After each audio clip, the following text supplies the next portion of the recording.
Great. Good afternoon. Just a couple things at the top.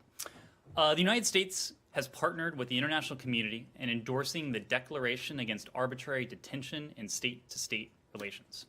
Yesterday, Secretary Blinken joined leaders from Canada and over 55 other nations in sending a message to governments that lock up other countries' citizens for diplomatic gain.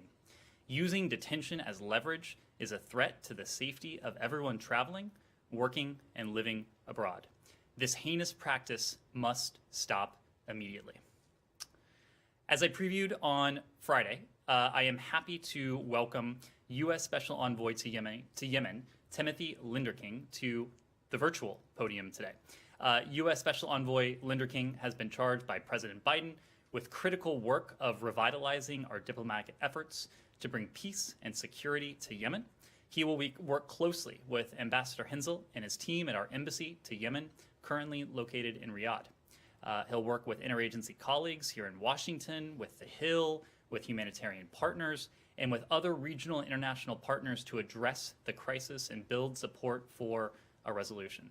The U.S. Special Envoy brings immense regional and policy expertise to the table, and he's worked closely over the course of his diplomatic career with the United Nations, Gulf partners, and a range of partners in the region. And so with that, I'll turn it over to U.S. Special Envoy Linderking for some remarks, and then he will have an opportunity to take your questions. So please, Tim, over to you. Ned, thank you very much, and good afternoon, everyone. I'm sorry not to be able to join you in person today. I'm on quarantine, having just returned from international travel.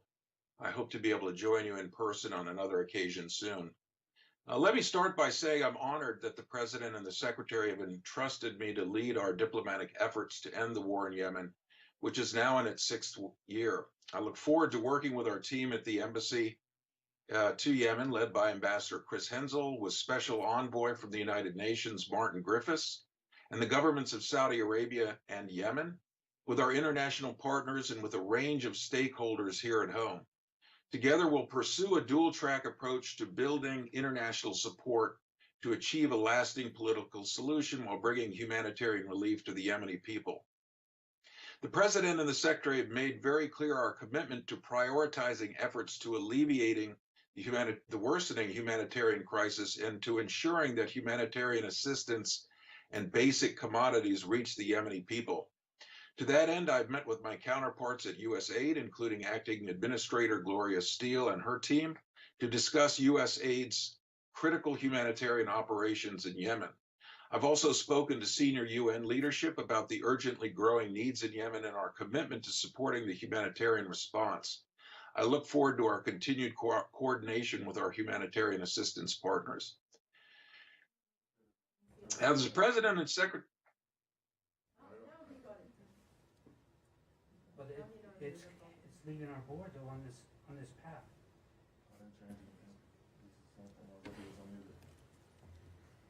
I think we're watching the live stream can hear him. Oh, they can? Yeah, he's on the live stream. Oh, so it... Well, that's wonderful. Sometimes the answer is really simple. Not a problem. We're not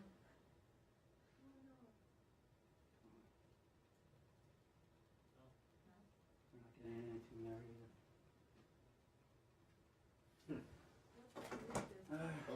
Okay.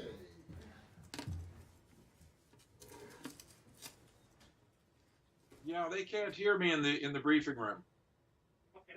Well, why don't we plan to move on, and we will hopefully come back to All right. Well, Special Envoy Linderking. So, I have a bunch of questions that might be well, appropriate of course, for let's him. save Yemen for the Special Envoy.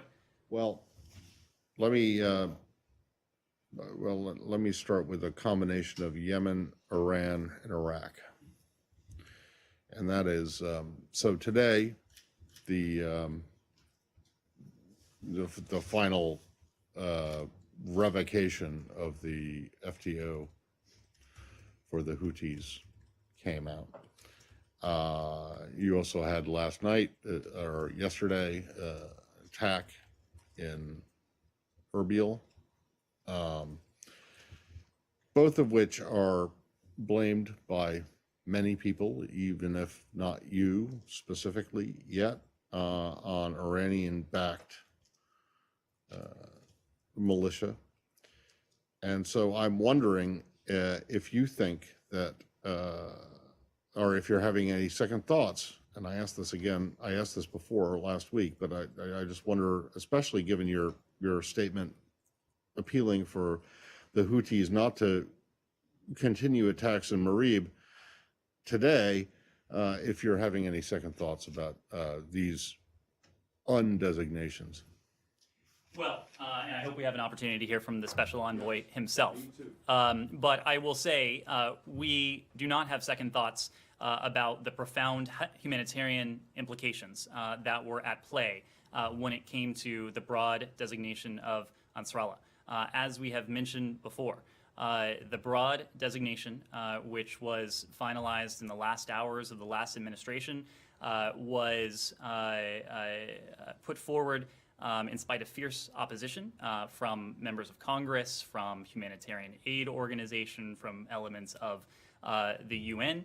And of course, we had great concerns with it. Again, the secretary, when he was asked from this podium a few weeks ago now, what his priorities would be, he proactively raised this, knowing that some 80% of Yemen's civilian population lives under Houthi control in Yemen. And he also knew at the time, and knows now, that we can do two things at once.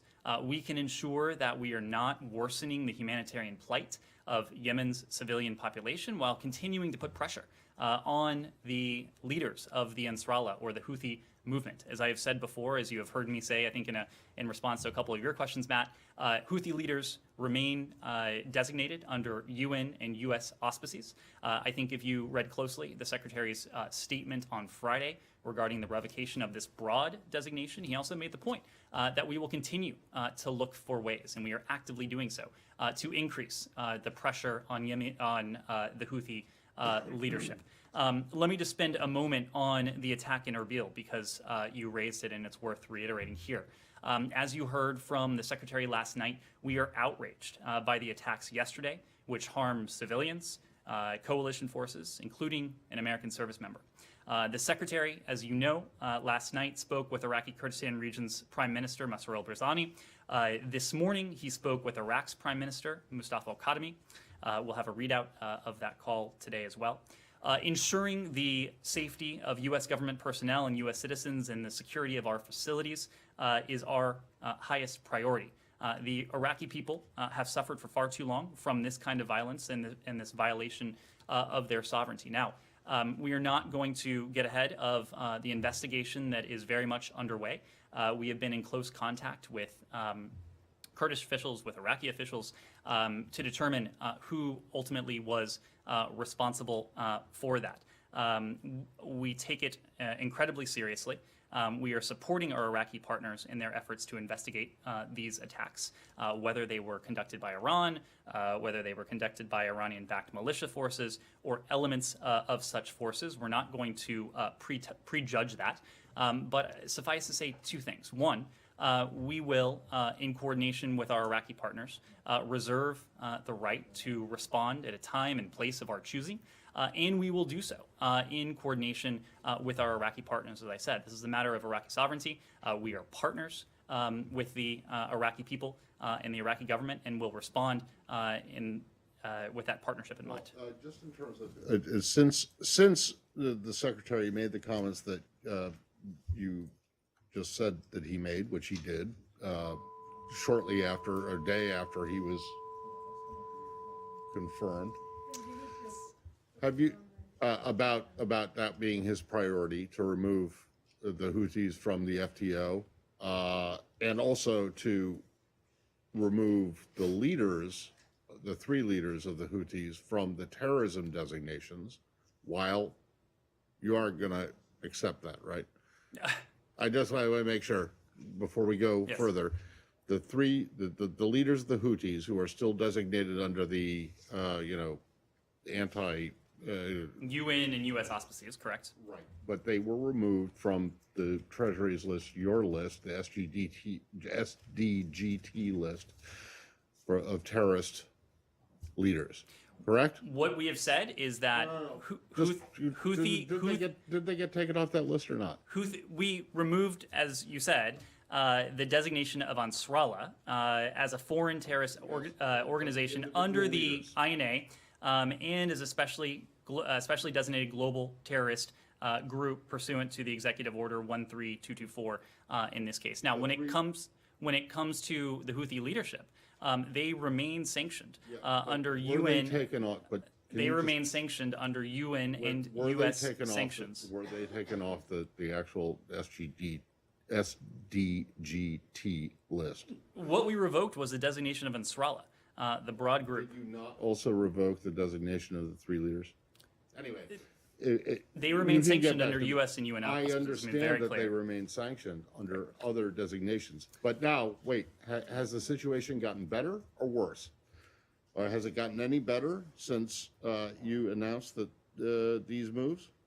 Or has it, because you've actually issued at least two, appeals to the Houthis not to continue with attacks against civilian targets? Matt, you seem to be attributing some sort of causal motive to what has happened in between the time of Friday and Monday. We have spoken out against the Houthi offensive in Marib. You saw that today in terms of a statement from us. Again, and I've said this before, if the Houthis are under the false impression that this administration intends to let its leadership off the hook, they are sorely mistaken. As the Secretary said on Friday, we continue to look for ways to hold the Houthi leadership to account, and not only to not decrease the pressure that Houthi leadership is under, but to increase that pressure if their reprehensible behavior does not stop. Yes? I'll go with my Yemeni question, given that we're not quite let's sure. Let's not give up entirely on today's briefing. Well, I'll put it out there for now. Okay. So in the statement that you put out from Mr. Blinken, it says the Houthis' assault on Marib is the action of a group not committed to peace or to ending the war. And I wondered if that is the case, how you move forward with the diplomacy you've been talking about. Is there a plan B? Understood. I have a second question. Hope springs eternal from me that we'll have the special envoy back with us. So let's keep that question in reserve. So in terms of Iraq, fair point that you're investigating and you reserve the right to respond at a time and place and so on. But I just wondered, does this mean that you are no longer operating, of course, according to the standard that the Trump administration put down, which is that if a U.S. service person is killed, there will be retaliation? Is that still part of your calculation, or is that? It would be premature to speak in specific terms about retaliation before we know precisely what happened. As I said before, there is an active, ongoing investigation that we're in the midst of. We've been in close contact with our Kurdish partners, with our Iraqi partners. So before we speak to specific retaliation, it is natural, and I think it is patently obvious that we would want to know exactly what happened. But as I also mentioned, we reserve the right to respond at a time and place of our choosing consistent with our partnership with the people and the government of Iraq. Yes. On that Iraq attack, you talked about the investigation that Iraqi authorities are conducting, but do you have a separate investigation of your own, and do you have any clues? And what is your assessment that who's behind it? I would like to conclude my question. So we are working in close partnership with Kurdish and Iraqi authorities. The United States, of course, bring our own resources to bear in terms of what may be in our holdings, including intelligence holdings. We will marry that with information that we develop in tandem with our partners. But again, we are in the early stages of this, and I wouldn't want to get ahead or prejudge where that investigation may lead. But there is a group that took responsibility for the attack yesterday. We've seen that statement of that claim of responsibility. But again, there's an investigation, and we don't want to base our conclusions solely and exclusively on the claims of a particular group. Yes. Of course, on Yemen, Yes. but I will wait. So I'll ask you about Iraq. The initial investigation showed that the rockets that's been used is Fajr-1, which is manufactured by the Iranians. And I know you're just saying that you want to wait for the investigations, but do you see this as a test by the Iranians for this Biden administration to test your tolerance and patience of how you're going to deal with them? Because everybody who knows Iraq knows that these groups cannot operate without a green light from Tehran. Well, I think the sad reality is that these kinds of rocket attacks have been more commonplace in recent years. With the implementation of the so-called maximum pressure strategy, a strategy that at the same time did not engage in, did not have was not accompanied by diplomatic engagement of any sort with the Iranian government. We've seen this spiral of attacks in recent months and beyond. So look, I wouldn't want to get ahead of the motives because, again, we're not going to get ahead of the perpetrator. Once we have identified a perpetrator, then it would be more appropriate to look into the motive. What I can say is that we are supporting the investigation into this. We will continue to work with our partners on the ground to develop those facts, and based on those facts, we'll come to a conclusion. Do we have the Special Envoy? No. Special Envoy, can you hear us? I can hear you loud and clear. All right. Okay. Well, we've had a couple Yemen questions while in the interim. That's right. That's right. So I wanted to reserve much of that for you, but let me turn it over to you. And my apologies for the technical snafu. Well, thank you. Thanks very much, Ned. And good afternoon, everybody. I'm sorry that I couldn't join you in person. I'm just back from international travel and I'm in quarantine, so I hope we'll have a chance to join you in person on another occasion. Let me just start by saying I'm honored that the President and the Secretary have entrusted me to lead our diplomatic efforts to end the war in Yemen, which is now in its 6th year. I look forward to working with our team at the U.S. Embassy to Yemen, led by Ambassador Chris Hensel, the UN Special Envoy Martin Griffiths, with the governments of Saudi Arabia and Yemen, and with our international partners, and with a range of stakeholders here at home. I think together we will pursue a dual-track approach to build international support to achieving a lasting political solution while bringing humanitarian relief to the Yemeni people. The President and the Secretary have made very clear our commitment to prioritizing efforts to alleviate the worsening humanitarian crisis and to ensuring that humanitarian assistance and basic commodities reach the Yemeni people. To that end, I've met with my counterparts at USAID, including Acting Administrator Gloria Steele and her team, to discuss USAID's critical humanitarian operation in Yemen. I've also spoken to senior UN leadership about the urgently growing needs in Yemen and our commitment to supporting the humanitarian response. I look forward to our continued coordination with our humanitarian assistance partners. And as the President and Secretary have stated, we are also prioritizing diplomacy. We maintain that a political solution that brings the parties together is the only way to bring lasting peace to Yemen and lasting relief to the people of Yemen.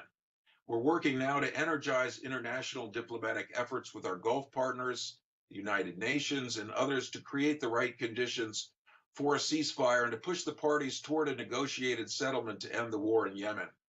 I'm firmly committed to working with partners on Capitol Hill and the interagency to ensure we bring a whole-of-government solution to this urgent problem set. Indeed, my very first calls were to key congressional leaders, and I look forward to continued engagement with the Hill. As you know, I went immediately to Saudi Arabia last week. In Riyadh, I met with the Saudi leadership and with UN Special Envoy Martin Griffiths. I met with the President of Yemen, Abdul Rabbu Mansour Hadi, and Foreign Minister bin Mubarak. I also met with the head of King Salman Relief, Dr. Abdullah Al-Rabia, to review efforts to provide urgent aid to Yemen. I met with the Secretary General of the Gulf Cooperation Council, His Excellency Naif El-Hajraf, and I also met with the P5 ambassadors in Riyadh. At the end of my trip, I think we all agree that there's an urgent need to resolve the conflict, to coordinate closely on our humanitarian response efforts, and to maintain stability in the region.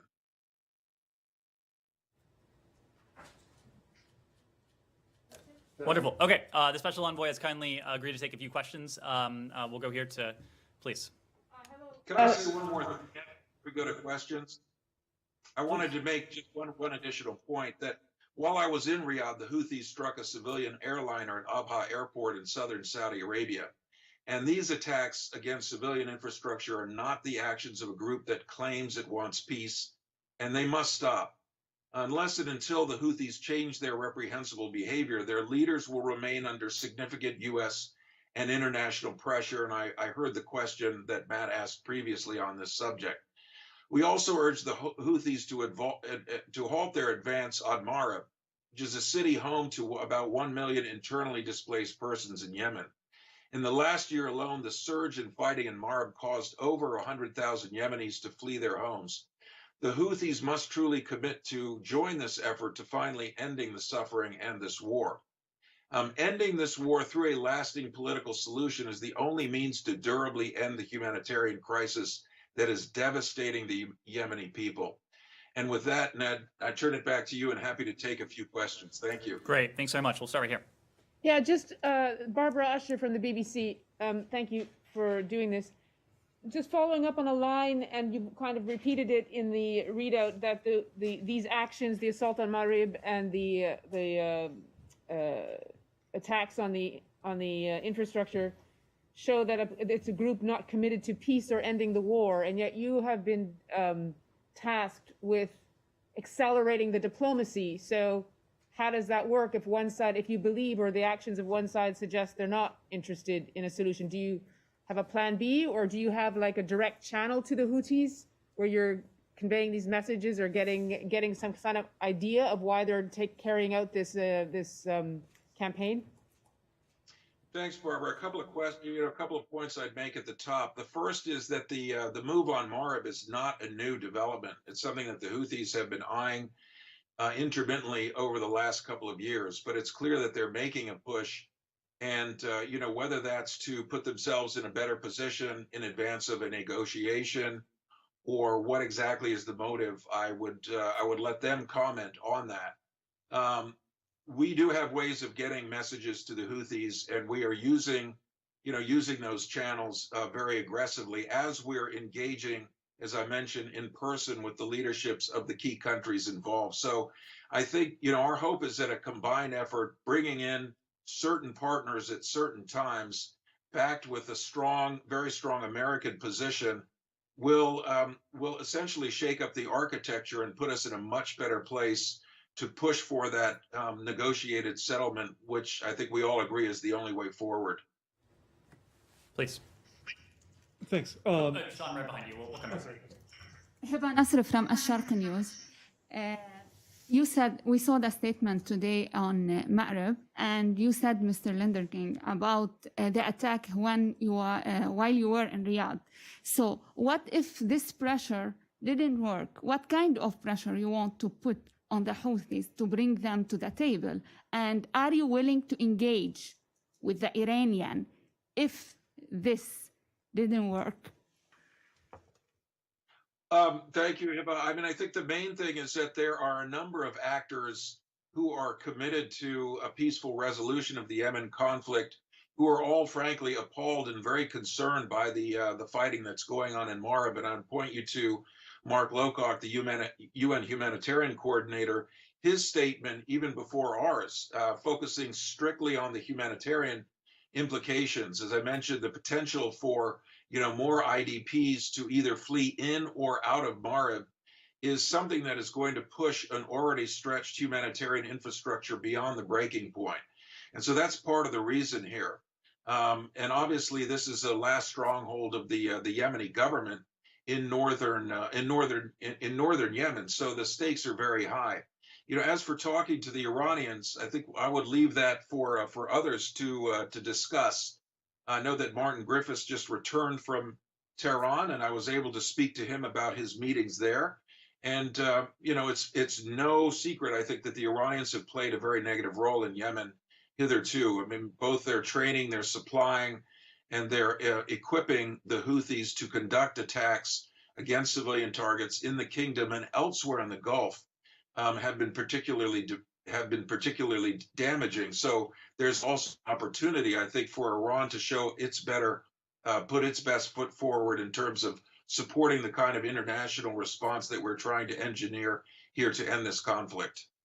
Sean, go ahead. Thanks. Can I follow up? The president announced an end to support for offensive operations by the Saudis in Yemen. Could you follow up on what that means at this point? Are you still honoring contracts that have been there before? If it's armaments, etc., is there still some defense relationship regarding Yemen with regard to Saudi Arabia? Many of the details are still being discussed right now as to how that all shakes out. The president made a firm commitment. We are abiding by that. At the same time, he and the secretary have both made clear that we're not going to allow Saudi Arabia to be target practice. So Saudi Arabia needs to have the ability to defend itself.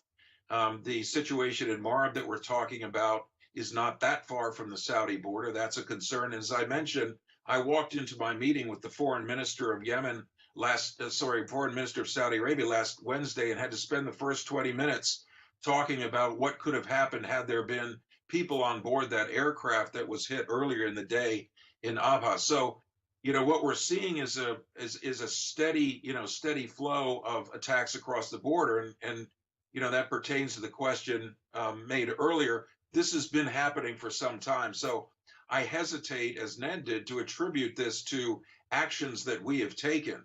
This is a consistent pattern. What we're trying to do is break this cycle. Please.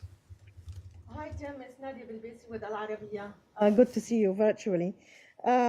Your stated goal is to end this war in Yemen. You have two sides. You have the coalition led by the Saudis, and they said they're willing to negotiate. And you have the Houthis, who so far haven't given us any indication that they are willing to negotiate.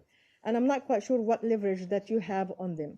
Some will say that the UN platform is not really the right one to go forward if you want to end this war. Looking at the track record of the UN failure, actually, in Syria and in Libya and elsewhere, do you think that it's about time, if you really put this as a top priority of your foreign policy, to look at different avenue of how you're going to end this war in Yemen?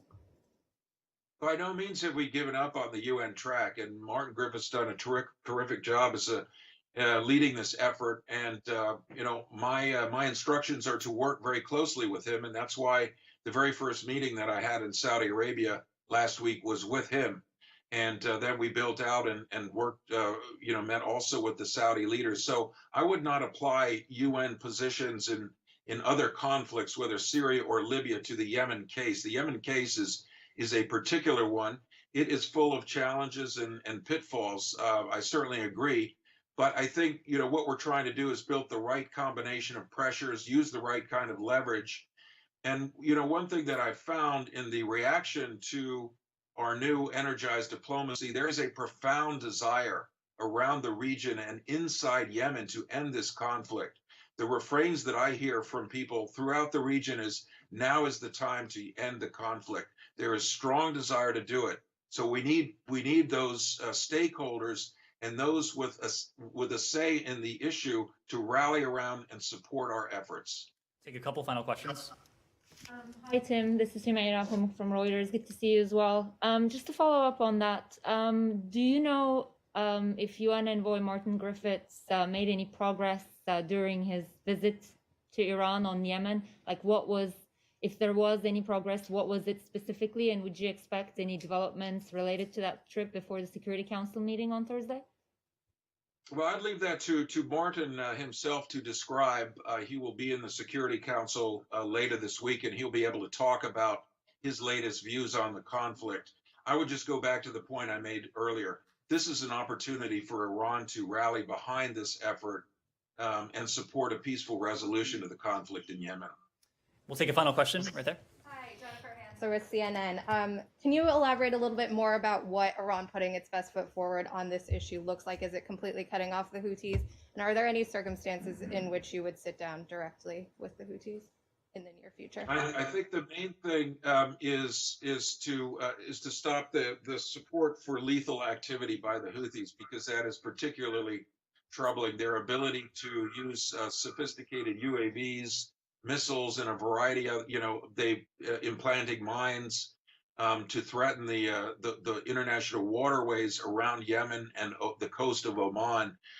These are things that are really antithetical to the the peace effort in Yemen. So, and if the Houthis want to state their goodwill, they'll push away from Iran. That's something that they themselves have stated. They want to be seen as independent of Iran. This is a good opportunity for them to show that.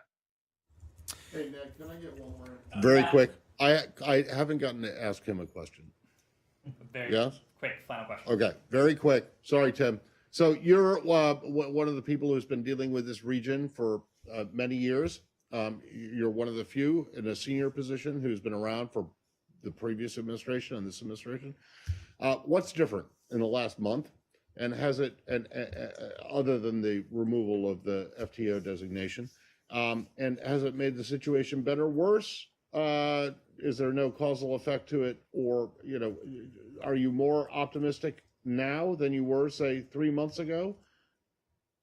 Well, thanks, Matt. I look at the fact that the administration is putting an emphasis on Yemen as something that is different. That's not to say the previous, administration did not, but I think elevating our posture, the manner and the frequency with which the president and the secretary and Ned Price have spoken about Yemen and our determination, the absolute commitment to improving the lot of the Yemeni people.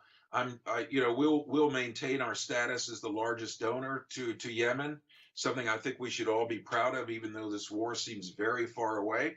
But I think that is a major change. And I think, again, just looking at the reaction from around the world, and especially from the region and inside Yemen, the new American energy here is being welcomed, and I think it gives us some momentum, and that's what we want to capitalize on.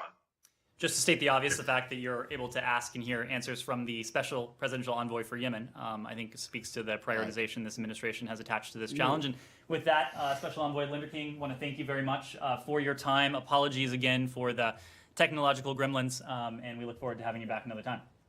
Thanks very much. Great. Thanks, Tim. We have just a couple minutes left. I have a hard stop, unfortunately, but take a couple additional questions, Andrea.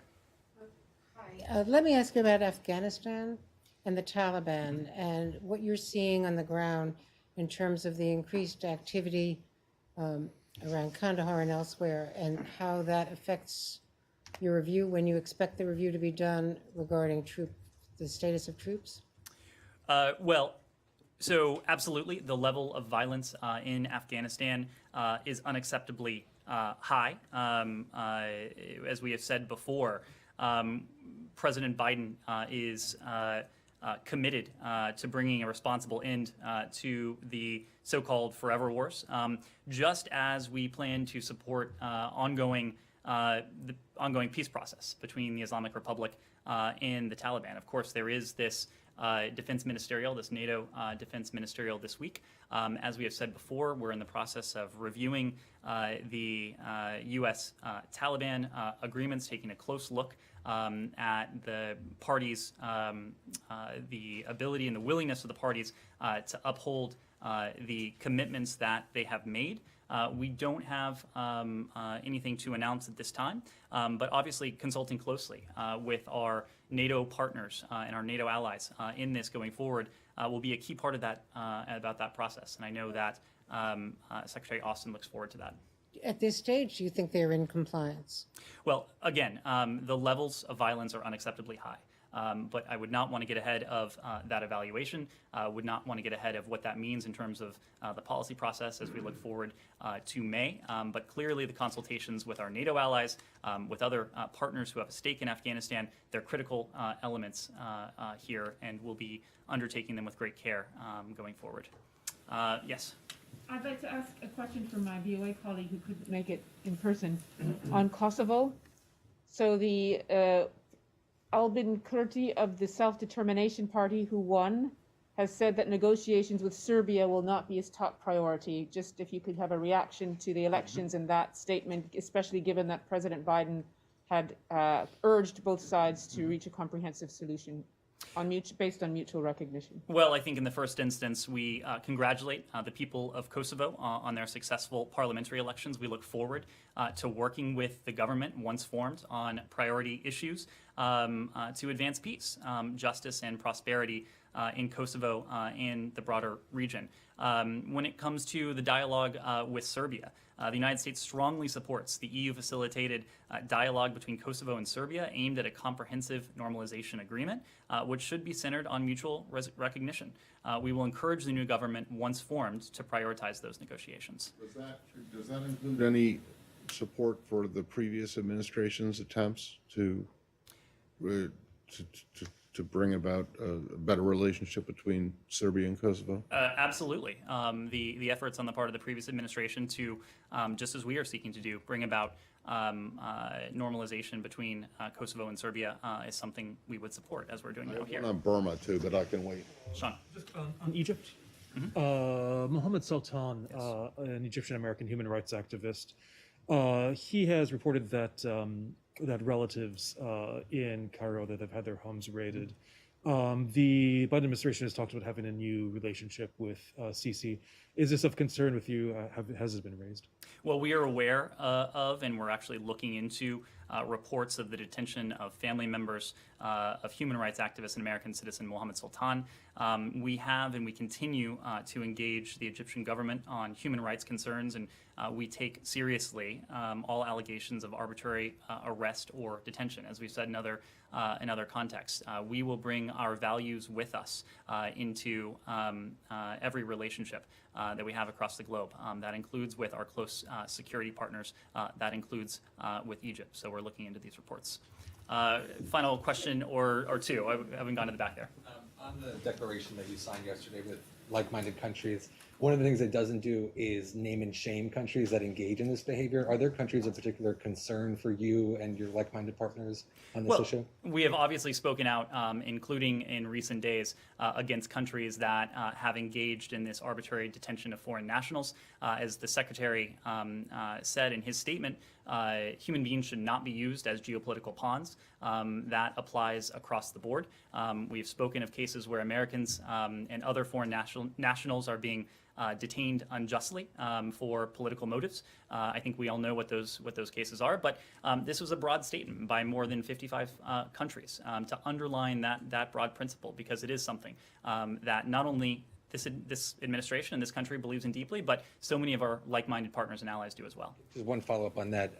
Paul Whelan's lawyer said yesterday that there are talks between the U.S. and Russia for a sort of swap of prisoners. Can you confirm whether or not that's true? And if you would support a prisoner swap? I wouldn't want to go into that from here. I think what we can say broadly is that the welfare and safety of U.S. citizens abroad is one of our highest priorities, as I've already said. Russian authorities convicted Paul Whelan in a closed and secret trial, depriving him of a key protection, and that's transparency. His trial was a mockery of justice. Russian authorities didn't provide evidence and didn't allow for Mr. Whelan to produce witnesses in his own defense. He's now serving this 16-year sentence in a Russian labor camp. We remain concerned for his well-being and his safety, and will continue to speak on Mr. Whelan's behalf until the Russian government finally does the right thing and sends Mr. Whelan home to his family here in the United States. Michelle. Yeah. We'll go to Michelle and then see you. Why didn't the U.S. attend the Astana process, and how do you view this process? On the Astana process and Syria more broadly, I'll see if we can get you an answer on our posture there. Thanks, Andrew. Just to follow up on Navalny, on trial again, and what he calls it, a mockery. Anything further, since Putin seems to be ignoring the American and Western protestations? Well, it's not just the Americans. It is a broad coalition of like-minded allies and partners who have spoken out. I've mentioned this before, but on one of the first days of this administration, the G7 came out with a very strong statement in support of Mr. Whelan, but also in support of human rights and condemning the abuses of human rights that we've seen on the part of the Russian government. As you know, we are looking very closely together with our allies, including our European allies, at Russia's actions in the context of Mr. Navalny, including its arrest and detention of thousands of those Russians who bravely took to the streets. We're doing that in tandem with a review that the Director of National Intelligence is undertaking regarding the various malign activities that we have seen emanate from or be attributed to Russia over the past several years. That includes electoral interference, it includes solar winds, it includes the use of a chemical weapon on Mr. Navalny, among other issues. So this administration has been clear that we will stand up for human rights. We will push back on those countries that threaten our interests, that threaten universal values. And I think we'll have more to say on that in the coming days. Matt, you've asked a lot. We'll need to. Nadia, go ahead. Thank you. I just have a scheduling question. Can you confirm that the Secretary is going to participate in the Brussels meeting on the 22nd, I believe? I don't have any announcements to make at this time, but when we do, and if we do, we'll be sure to let you know. Can I ask you if you include Julian Assange in the statement that Connor asked about? I know the Department of Justice is in an ongoing. So no, you don't. You don't believe that. I would refer you to the Department of Justice to comment on Mr. Assange's case. Second on Burma, and yes, I do ask a lot of questions, but but we want to make sure it's equitable within the briefing room. Well, that and it's that's not fine. just a Does anyone conversation else between have the a two of Burma us. question? So it sounds like there is. So Go. I mean, Yeah. just your response on what's been happening on the ground, the latest increasing tensions, security forces opening fire, police filed a second charge against Suu Kyi, and also we've asked you about China's role, and your answer wasn't clear, but like Chinese ambassador to Myanmar said China wasn't informed ahead of time about the coup, and that the situation in Myanmar was not something China wanted to see. But I mean, what is your assessment about how China is involved, whether or not it is involved? Sure. But if you well, address it. you mentioned the additional charges against Aung San Suu Kyi. I think it's fair to say that we are disturbed by reports that the military has charged State Counsel Aung San Suu Kyi with additional criminal acts. As we have before, we call on the Burmese military to immediately release all unjustly detained civilian and political leaders, journalists, and human rights activists, and other members of civil society, as well as to restore the democratically elected government. As the president has said, the military's seizure of power is a direct assault on the country's transition to democracy and the rule of law. We have been heartened that so many of our like-minded partners and allies around the world have joined us in condemning this anti-democratic action, this coup. When it comes to China, we have been clear that we would like to see China play a constructive role in this. That is a message that we have sent both publicly and privately to Beijing, and it's a message that we'll continue to send until China is clear in its condemnation of this coup. So with that, I'll plan to see you all tomorrow. Very much appreciated. So over the weekend, you went to. You know what? You can be as annoyed as you want, Matt, but these are questions that should be answered. We're very grateful that you're going back to briefings like this. But you went over the weekend. You went to authorized departure at your embassy in Rangoon, correct? That's correct. Yeah. So you want to say anything more about that, or more about what the review post the president's comments at the Pentagon at the end of the week in terms of the review? So are you happy with the safety and security of your people? As we have said before, even in this briefing, that the safety and security of our people and U.S. citizens overseas, it's a top priority for us. That's why on February 14th, the department authorized voluntary departure, or authorized departure, as you put it, of family members and non-emergency U.S. government employees in Burma. It gives our employees and their family members the option to depart if they wish. It's a status that will be reviewed every 30 days. But of course, as we do this, we're continuing to assess the security situation. And if additional action is warranted, we will take it. Thank you very much, everyone. We will see you tomorrow.